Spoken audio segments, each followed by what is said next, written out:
Joining us now on the Squawk Newsline, President Donald J. Trump. President Trump, welcome. Thanks for joining us this morning. Well, thank you very much, Joe.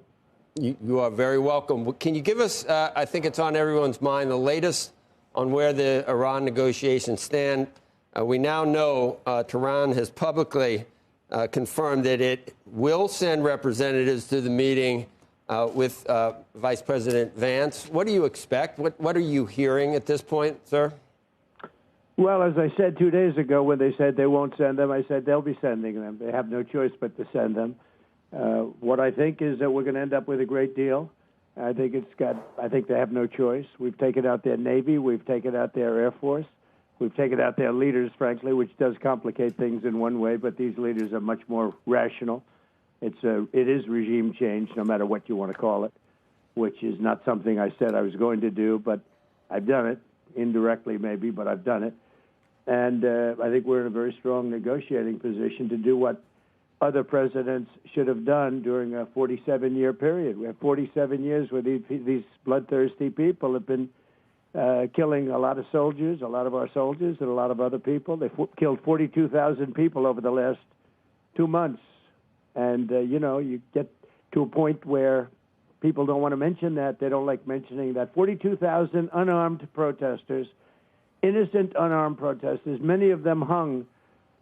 So we're not dealing with the nicest group of people, but we're dealing with them very successfully, and the blockade has been a tremendous success. They said 2 days ago, we will open the strait. I said, no, we're not going to open the strait until we have a final deal. No, we want to open the strait. They said, we're not opening. We totally control the strait, just so you understand, for all the fake news out there. And, Mr. President, we've seen 100 days of the largest protests in Iran since the revolution in 1979. And I know how much you respect and admire and are concerned with the Iranian people themselves. And this is, I think, in large degree, one of the reasons you decided to embark on this whole thing, maybe among other things, but the timing was right. If we get close in negotiations right now, but the deadline for the ceasefire is tomorrow. If it looks like things are progressing, will you not necessarily extend it to a definitive amount of time, but will you let it keep going if there's progress in the talks before taking... Well, I don't want to do that. We don't have that much time because by the time both parties get there, as you know, they just got the okay to go forward, which I knew they were going to do anyway. I mean, I don't think they had a choice. They have to negotiate. And, the one thing I'll say is this: Iran can get themselves on a very good footing if they make a deal. They can make themselves into a strong nation again, a wonderful nation again. They have incredible people. But they seem to be, bloodthirsty. They're led by some very, very, unfortunately, tough people. And I don't mean tough in a good way. I think it's very negative for the country because we're much tougher than they are, like not even close. But they have to use reason, and they have to use common sense, and they can get themselves into a great position to make themselves into a great country, but a legitimate country, not a country based on death and horror. And I think regimes only respond to certain things, and I understand your threats to bomb the bridges in the electric grid, but I don't think the regime cares about the people of Iran. And if you did that, I'm sure it's the last thing you'd probably want to do, but it would hurt at least some of the people that we care about and why we embarked on this in the first place. So that would be, I'm sure, a last resort for you. It's not my choice, but it will also hurt them. It'll hurt them militarily. They use the bridges for their weapons, for their missile movements. They're trying to move the missiles because we've obliterated most of their missiles, and they're trying to move their missiles around, even during the ceasefire, which I think was a good thing because we're totally loaded up. We have so much ammo. We have so much of everything that we've, much more powerful than it was 4 or 5 weeks ago. So we've used this to restock, and they probably have done a little bit of restocking. We caught a ship yesterday that had some things on it which wasn't very nice, a gift from China perhaps, I don't know. But I was a little surprised, but because I have a very good relationship, and I thought I had an understanding with President Xi, but that's all right. That's the way war goes, right? But I will tell you that our military is incredible, what we've done. I mean, think of it. In the first 3 days, we took out their entire Navy, 159 ships.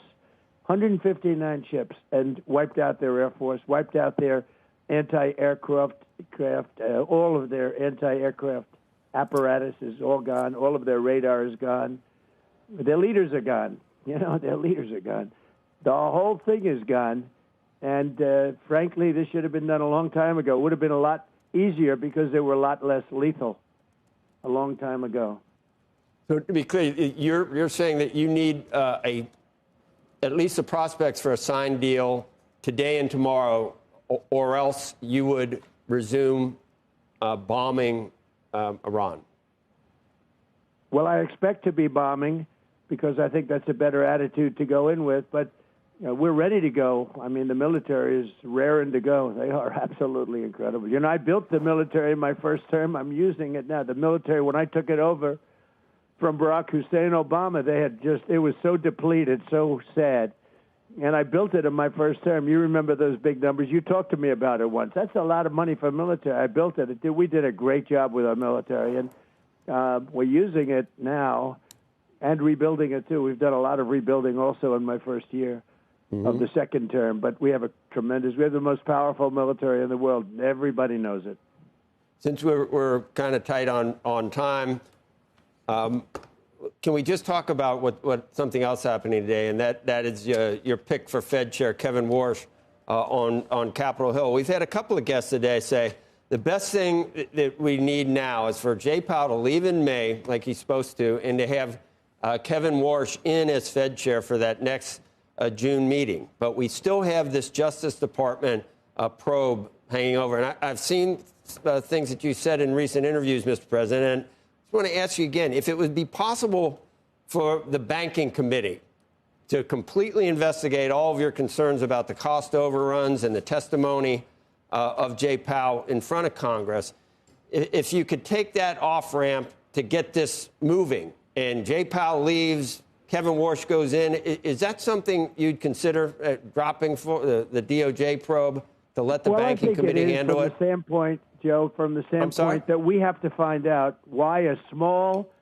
building cost close to $4 billion. It's not finished, by the way. They have a long way to go. They ripped down the most beautiful ceilings. They'll never build them again. The most beautiful, thick, 1.5 thick walls of solid masonry. They're never going to be built again. They put up 6-inch sheetrock walls, and they say, "Sir, we have no insulation. It's not in the budget." I mean, these walls. They had the best. That building was so beautiful. I would have fixed that building. I would have had it brand new, beautiful for $25 million, and they're going to spend close to $4 billion, maybe more than that. I don't know. It's not finished. In fact, I looked at it the other day. I'm afraid Kevin will have to have an office next to me in the White House because that building's not going to be done. He's not going to be able to use that building for a long time. And, he had a complaint. He said, I didn't realize this. He said the saddest thing is they ripped down the best building. He said there was a building that had beautiful boardrooms that he used many times when he was there, that beautiful boardrooms and meeting rooms. It was so beautiful, the nicest in Washington. And he said they ripped it down. And maybe they did that to save money, like the Gavin Newsom, the railroad, where they made it shorter in order to save money, but it's still 25 times over budget. But the worst I've ever heard is the railroad in California, and I think this might be worse. Think of it. I would have fixed that building, beautiful, quickly. $25 million would have been like a brand new building. All the ceilings would have been left. All those beautiful thick walls with gorgeous moldings would have been left. You're going to get a sheetrock ceiling, a sheetrock wall without insulation. They said, "Sir, insulation's not in the budget." Insulation costs you $100 a room. The whole thing is crazy, and they're at $4. I think it's going to cost more than $4 billion when it's finished. But it would Joe, somehow we have to find out how this can happen. It's not the first time. How does this happen? Did the contractor make $3.5 billion? Right. If the banking committee could take it over. I can't imagine that Too Late is taking money on construction. I can't. But it's possible. But we have to find out why is a job that should have cost $25 million costing billions and billions of dollars. I built the hotel. It's now the Waldorf. I sold it to Waldorf, and it's now the Waldorf. I built it for $201 million. It's a bigger building than the federal, and it was hotel rooms with bathrooms and, partitions, and it's much more expensive to build a hotel room than it is a nice empty office space, right? And I built that for $201 million. This now is 8 years ago or so, but think of it. This building, you look at it, it's a little building. It's over, I think it's going to cost over $400 billion. And here's the thing. It's going to be nothing compared to what it was. They spent $4 billion, and it's nothing compared to what it was. It was beautiful. It had beautiful ceilings. They're all destroyed. They took them down. I don't know why. If the DOJ, though, if this goes forward with Department of Justice and it delays him being confirmed, Kevin Warsh, it's kind of counterproductive for what you're trying to do in terms of changing the MO of the Fed up to this point. So I'm just trying to look for an off-ramp to get for you. Well, it is and it isn't, Joe. You have to find out why a thing like that could happen, because if you have hundreds of projects like that, very few are like this, but if you had hundreds of projects like that, you have to find out why that happens. I mean, because we obviously don't do it right, but, we have some great people in government that can do jobs. I build under budget, ahead of schedule. Right. I'm doing a ballroom now. It's a much bigger job than that, and it's going to cost, depending on finishes, like $300 million. It's a much bigger job than that's ahead of schedule, and I have lawsuits every week from all these people, all the do-gooders that stop progress in our country. Well, I'm going to give Becky a chance, Mr. President, to get you to... And you can have some extra time. I know my people said 20 minutes, but you can have some extra time. That's good. You can even put Andrew on the phone. You told me Andrew would not be there. And I said, I don't care. That was last week. That was last week. You could even put Andrew on. Thank you, Mr. President. Joe made a comment to me. When he tried to get me on, he said, I promise I'll have Andrew Ross talking. He will not be there. And you can put him on. It's okay. I didn't say I'd have him. I said he's not in last week, but then you canceled because you were on the West Coast. Thank you, Mr. President. I'll chime in a minute. There, and that's he's going to be so... Second. Becky, but I don't mind if he's there. I like him. I respect him. He's just wrong on a lot of issues. There you go. Okay, go ahead. Mr. President, thank you. Let's talk a little bit about what you... Hi, sir. Let's talk a little bit about what you expect from your next Fed president. There had been a lot of expectations. You've been very clear about wanting lower rates. But with the situation in Iran right now with higher oil prices, most people tell us that that's going to have to wait. The market itself is not anticipating lower rates or any rate cuts until at least the second half of this year. There's only a 41% chance or something of that, according to the market itself. Will you be disappointed if your new Fed chair, if he gets approved, doesn't cut rates right away? I would. But let's talk about Iran first. Iran, I'm looking at your numbers now as I speak. I mean, the market's up. We're going to be at 50,000. That's where we were just a little while ago when it started. And when I hit 50,000 on the Dow and 7,000 on the S&P, I said, well, I hate to do this to everybody, but I'm going to have to journey down to a place called Iran and not make sure they don't have a nuclear weapon, because they will blow up the world. You want to see a bad stock market? Try blowing up the Middle East and then Europe, and then they come for us, right? And we're not going to let that happen. So I said to my people, they're all gathered, all these wonderful guys, Scott Bessent, the whole group, Howard, they're all doing a good job. I said, fellas, I got a little bad news for you. I'm going to put a little wrinkle in your numbers. Why, sir? We're going down to a place called Iran, and we're going to make sure that they never have a nuclear weapon, because they'll use it to blow up, because they're religious fanatics, and they will use that weapon to blow up the world, but they'll start with Israel and the Middle East, and we're not going to let that happen. And they said, wow, that's going to be bad. I said, yeah, it's going to hurt the market, and it's going to drive up the price of oil and whatever it is. But that's peanuts compared to what would happen if we let this happen. And I told them, 47 years other presidents wanted to do it. They never had the guts, the courage to do it. I said, we have to do it. And they understood that, very professional. They're great guys, great people. Jameson's doing such a great job, all of them. And so I said, we're going down, and we're going to do our little thing. And we did. And we've, knocked out. We've totally won the war. If you read the New York Times, you think, oh, gee, when are we surrendering? We have totally beat them militarily and otherwise. I mean, I wish you could hear the conversations we have with them. We are victorious. If we left right now, it would take them 20 years to rebuild. And they can't get the nuclear dust because it was obliterated by the B-2 bombers that went in. They never got the credit they should get. They've tried to get down there. You know, we have cameras from Space Force on it all the time. They've tried to get down. They can't get down. That place was obliterated. They did such a good job. The left tries to make it, tries to demean all the time, like, oh, well, maybe it wasn't totally obliterated. It was, and they can't get it, or they would have tried to get it. But the fact is that we took this little journey, and if you would have told me that the Dow is almost, I'm looking at your thing, I mean, literally we're at 50,000. And if you would have told me that oil is at 90 as opposed to 200, I would be frankly surprised. And you know what is happening? Boats are finding other sources. They're going up to Texas and Louisiana. They're going to Alaska. They're going to other places. It's an amazing phenomenon. You know, when there are problems, people find out how to take care of things. And the Strait's very important, but people have found out. I mean, you're taking a look. Look at your numbers right now. I'm looking at where the stock market's up, where it's, look at that, S&P. The numbers are what they were when we started this whole thing. I thought they'd be down 20% or down a very substantial amount. Even when it was down more a couple of weeks ago, I was surprised. I thought it would be down much more, and I thought the oil would be much higher. And I'm very happy to say that it wasn't. And when it's over, and it will end, when it's over, they want it to be over immediately. And I just looked at a little chart. World War I, 4 years and 3 months. World War II, 6 years. Korean War, 3 years. Vietnam, 19 years. Iraq, 8 years. I'm 5 months, okay? 5 months. I would have won Vietnam very quickly. I would have, if I were president, I would have won Iraq in the same amount of time that we won, because essentially we've won here, okay? I mean, people can play games. The Democrats can say, well, we should have done better, no matter what. If I did it in 1 week, they'd say, we should have done better. Look at Venezuela. I took it over in 45 minutes. It was basically a 45-minute.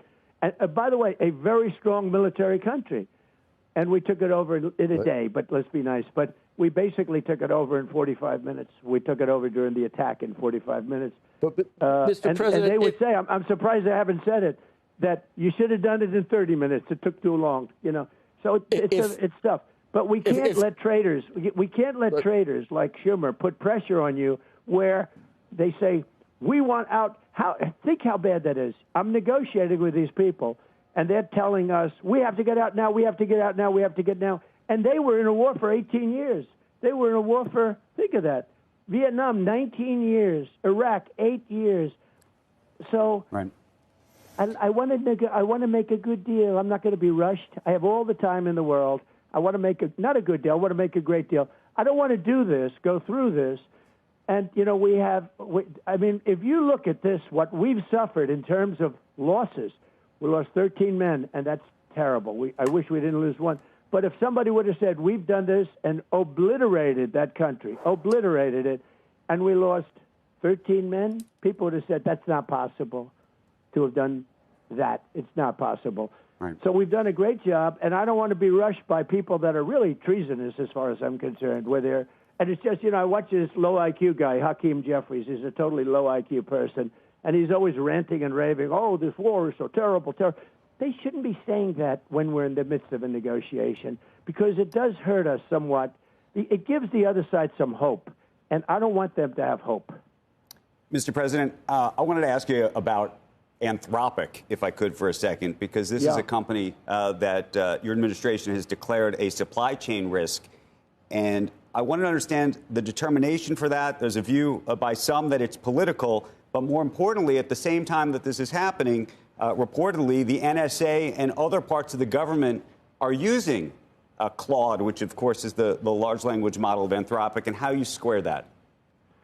Well, Anthropic is a group of very smart people, but they started telling our military how to operate, and we didn't want that. And they tend to be on the left, radical left, but we get along with them. In fact, they came to the office. They came to the White House a few days ago, and we had some very good talks with them, and I think they're shaping up. They're very smart, and I think they can be of great use. I like smart people. I like high IQ people, and they definitely have high IQs, It's one of those things, and I think we'll get along with them just fine.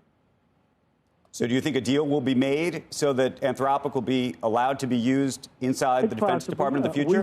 We want the smartest people. Now, in the meantime, we replaced Anthropic with somebody else. You know who they are, and they're very, very smart people. Sam Altman, a very, very smart group. We have a lot of smart groups. We have some brilliant people. We have the most brilliant people in the world. President Xi told me that. He said Silicon Valley, he called it Silicon Valley.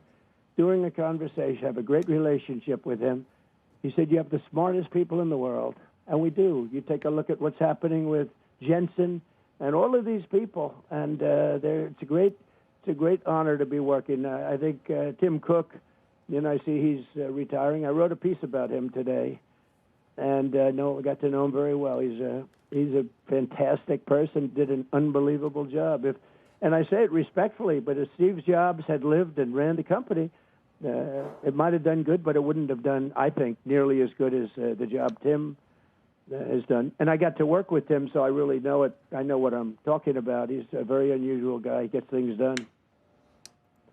Mr. President, we did read your entire Truth Social post. I just want to return for 1 second and make an analogy here. You saw what inflation did to the Biden legacy and administration. So 22% price increases. By the time he was leaving, it was down to about where it is now, about 3%.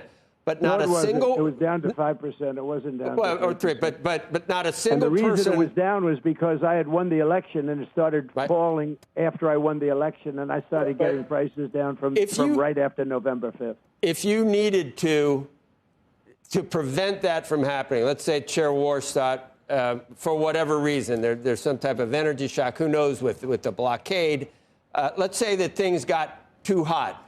At that point, just to make sure there was no inflation, would you allow him to raise rates or not cut rates? Would there ever be a period where you could see that was something that a Fed chair needed to do? And if you said he might have an office right near yours. He might not want an office right next to yours, sir. I don't know. After what happened to Jay Powell, you might want to be across in those new digs, maybe. Maybe I'd like him next to me. Actually, it's not a bad idea. Maybe Jay Powell did us a big service in retrospect. I call him too late. He's just too late. He's always too late, except when it came to before the election, but that didn't quite work out well for him. So the answer is I want Kevin. I think Kevin's great. He's central casting in a true sense. Okay, I think he's going to do a great job. Yeah, if there's time for, I've been in favor of interest rate rises to stop inflation. I think it sort of is effective. But there's one thing, and nobody ever talks about it but me, unfortunately. So I'm sure it's not correct, but I think it is. We should have the lowest interest rate in the world. When I was a young guy growing up, we always had the lowest interest rate worldwide. We always did.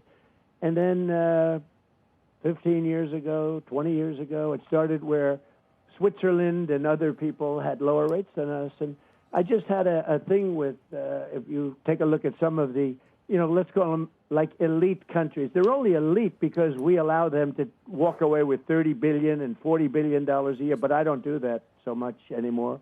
I sort of put a clamp on that with the tariffs and charges that we charge them because they were elite because they're making billions and billions of dollars from the United States, larger, and other reasons, and they run a good operation. But it's easy to run it good when you make that much money, where we have these massive deficits with, you take a look at some of the countries, but Switzerland is one.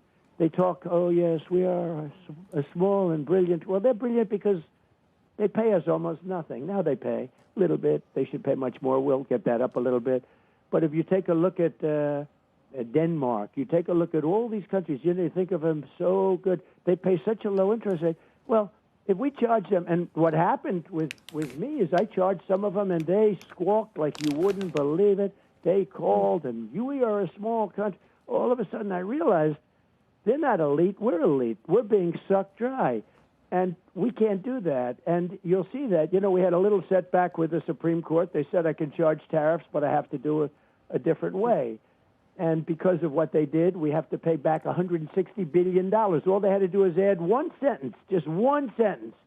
And that's, you don't have to pay anything taken in thus far back. But because they didn't add, and by the way, it was a close call, too. There were justices that were powerful that I was right on the tariffs.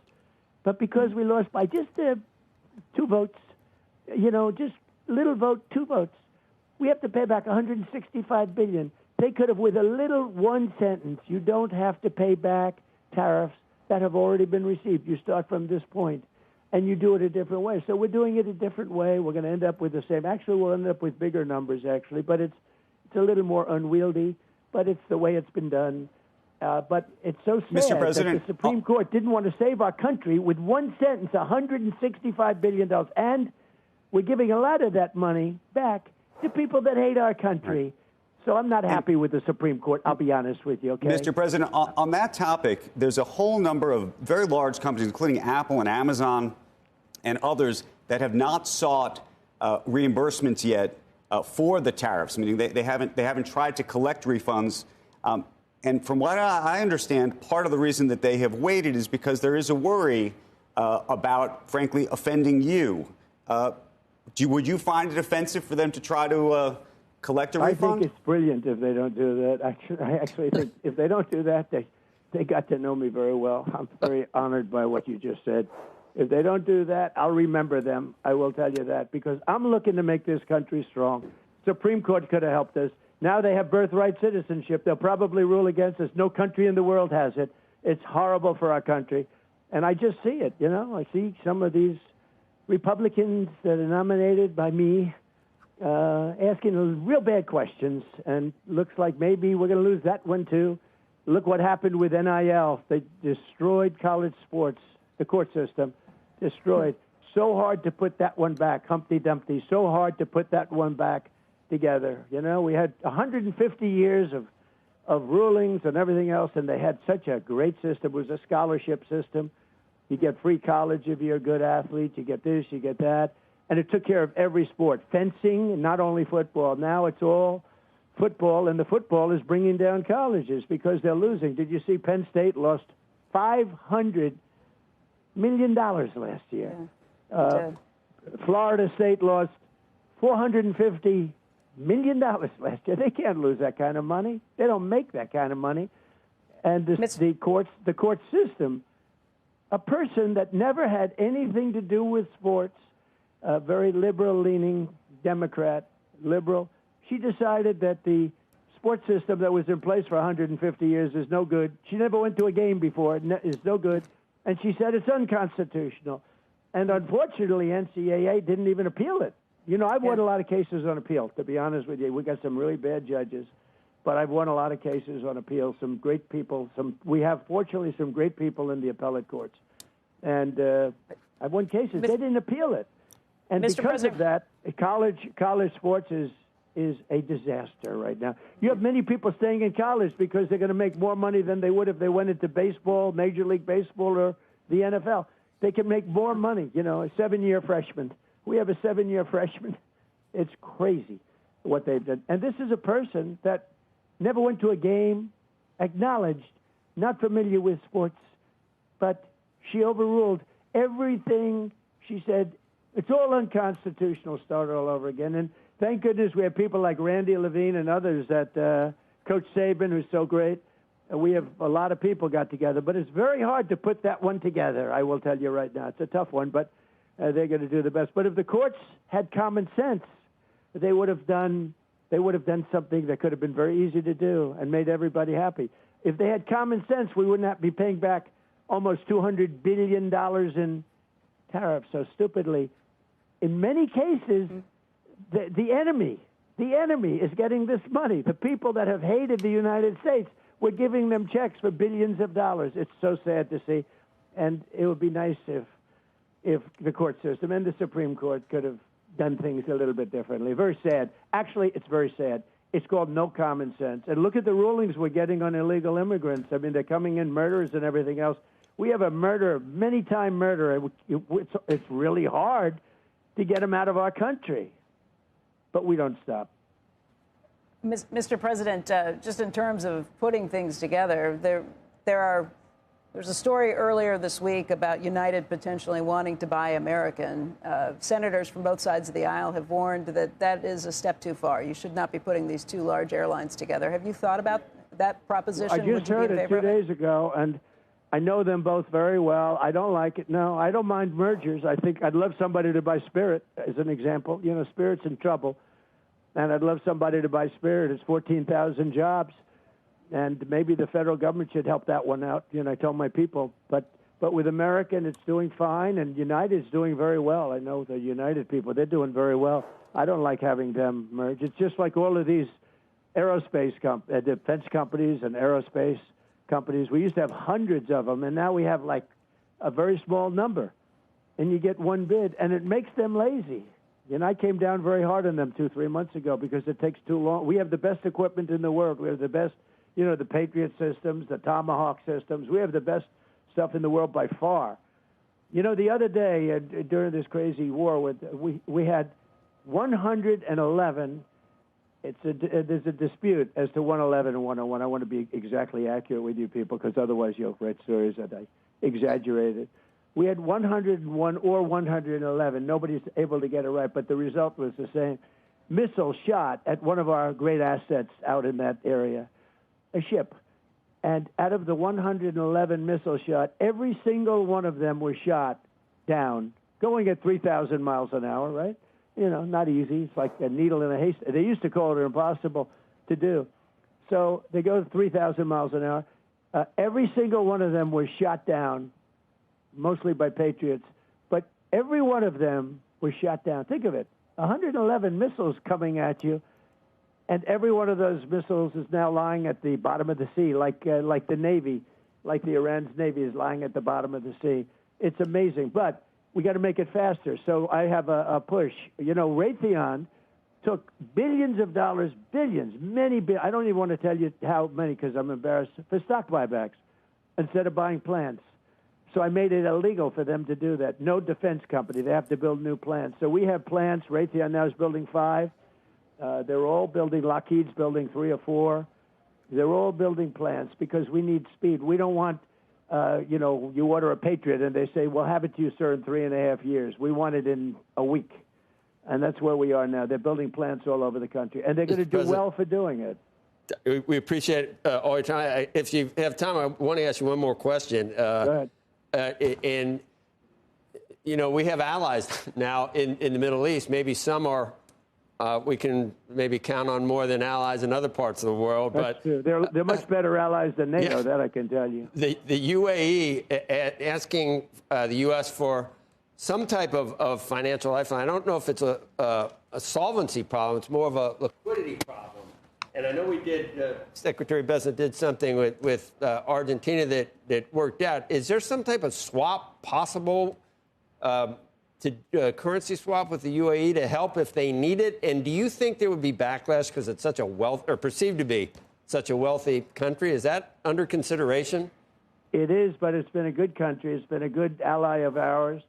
And, you know, these are unusual times. They were more than anybody else. I mean, it was shocking because we thought that they'd shoot missiles at Israel, but not every other country in the area. And, you know, UAE got hit with 1,400 missiles. Now, fortunately, they had the Patriots and they had a great defense, and they were able to shoot down most of them. But they did get hit hard.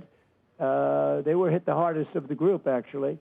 And they're really led by incredible people. And, yeah, I mean, I'm surprised because they are really rich. You know, they invested a year ago. I went there, and I got them to invest $1 trillion in the United States. They're building a tremendous plant in a great state called Oklahoma, aluminum plant, smelting plant, beautiful, incredible, it'll be the best anywhere in the world.